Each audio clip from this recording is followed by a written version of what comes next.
আজকে আরেকটা সুন্দর রান্নার জন্য প্রস্তুতি চলছে মোটামুটি। যে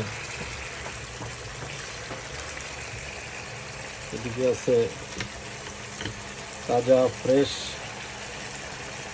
নিউ ইয়র্ক সিটির বড় বড় নদী থেকে ধরা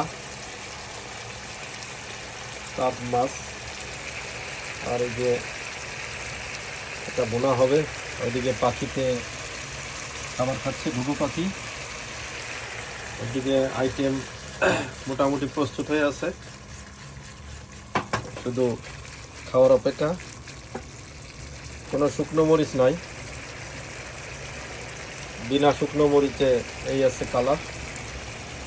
আর এইটা মোটামুটি আসলে স্পেশাল বাবুর্চি তো, যার কারণে একটু ভেঙে চুরে গেছে, তারপরে চলে আর কি। আর এটা ভাজি হবে,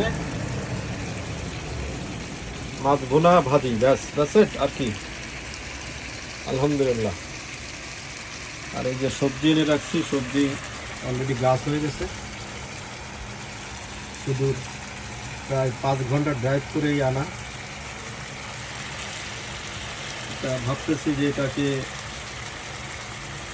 কারো গার্ডেনে যদি বৃক্ষরোপণ করা যায় তাহলে অনেক ফল খাওয়া যাবে। যাই হোক, সবাই ভালো থাকেন, সুস্থ থাকেন। আবার আরেকটা রেসিপি আরেকদিন দেখাবো ইনশাল্লাহ। সবার মতামত আশা করছি। আল্লাহ হাফেজ।